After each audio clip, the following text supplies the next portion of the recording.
Thank you very much for that insightful address, Prime Minister. We would love for you to have a seat, and you've covered a lot of ground there, and a lot of oceans as well, and there are lots of questions coming through from the audience, so we'll go straight into them. You talked about us hosting APEC this year, and also this very special meeting that you are holding later this week. But what you also mentioned is this obvious shift in language from Asia-Pacific to Indo-Pacific. How significant is that, and why does it matter? And this is something that really feels to me as if it's occurred over the last 4 to 5 years. And as you will have heard me reference in my remarks, you know, that none of that should diminish our starting point for our anchor within the region. And that is as a Pacific, a member of the Pacific. And so New Zealand is both simultaneously trying to build and strengthen its relationships within the Pacific to a much greater degree, whilst also then looking more broadly out to the Indo-Pacific region. But I wouldn't want us to lose that anchor point and the importance of strengthening that anchor point. And that's not just from the perspective of the way that we invest overseas aid and development or those diplomatic relationships. It extends to every element of our positioning in the region, including even the Defence Force and the way that it looks to the region and where it looks to prioritise its focus. So that's our anchor point. But then within that region, it is increasingly complex, it is increasingly contested, and to understand that complexity, that's where we draw in the wider Indo-Pacific. Because within that region, there is a stake and interest in our corner of the world. And if we are to promote those ideals and values that are most important to us, we must do that within that wider regional context, because they are increasingly looking into our backyard. So that's why it's important for me. It also enables us to build partnerships more broadly that are really important if we are to promote those values. Okay. Prime Minister, I wanted to ask you about the Pacific. There is a competition for influence in the Pacific at the moment. We've seen China increase its presence there, but so too have Australia and the US, particularly after the Pacific reset. What would you like to see? What would you like to see the actions of Australia and other countries in the Pacific to support New Zealand? So often the question of the Pacific is framed in such a way that it's a contest of influence, and you know, from my perspective, that does a disservice to our Pacific neighbours. These are sovereign nations. These are, in often cases, maturing democracies. Our Pacific approach and our Pacific reset was about actually acknowledging that we needed to move away from a donor-donee relationship to a much greater acknowledgement of the partnerships we needed to build and that we needed to work alongside one another. So really changing the nature of that relationship in terms of our diplomacy, not just an approach to spend, which to me often is where the conversation for other countries tends to land. And in that regard, New Zealand's relationship with the Pacific will always, I believe, be different than others. As I've said, we share a population. We have responsibilities for nurturing Pacific languages in New Zealand. There's a very rich understanding of the cultural dynamics of the region that won't always be well understood in other parts of the world. So when I look to the relationship in the Pacific, in my mind, this is not about who outspends one another and therefore who has greater influence. It is about our relationships, and those are of critical importance to us, and they will always be different to the relationships other countries have in the Pacific. There's a lot of competition here, not just for the Pacific, but for questions which get voted up. And there's two people fighting, obviously. Minister Mahuta recently suggested that Te Reti o Waitangi could provide a way forward for Aotearoa's foreign policy. How do you anticipate this nationally important document playing a role in reinforcing Aotearoa's values? Look, there's many ways in which, both in a literal fashion, that our obligations there we're taking more broadly into our outlook in foreign affairs. One, a very literal interpretation, is the work that we're doing around trade and Indigenous trade. So as part of our role as APEC chair, we've been working very hard to elevate the role of Indigenous trade within the region. And Rachel Tolele, our ABAC chair, has been doing a brilliant job through ABAC of really lifting the profile of that piece of work, which has sat within APEC for some time, but now I think is really starting to take flight.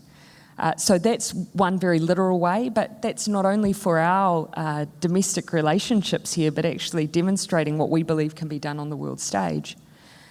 More broadly speaking, you can see as well the perspective that Minister Mahuta is taking into foreign policy and foreign affairs and the way that she approaches our relationships. For anyone who hasn't had the opportunity to look at Minister Mahuta's speech, for instance, to the China Business Summit, I really encourage you to take a look at that piece. It frames New Zealand's foundational principles in foreign policy and our particular relationship with China in a way that I see as completely unique. It acknowledges our history, but also in doing so, looks to the future.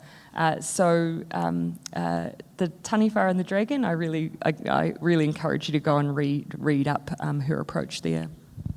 Now, I was actually going to save this question to last because I thought it was a good lead-in to Kurt Campbell, but it's very popular.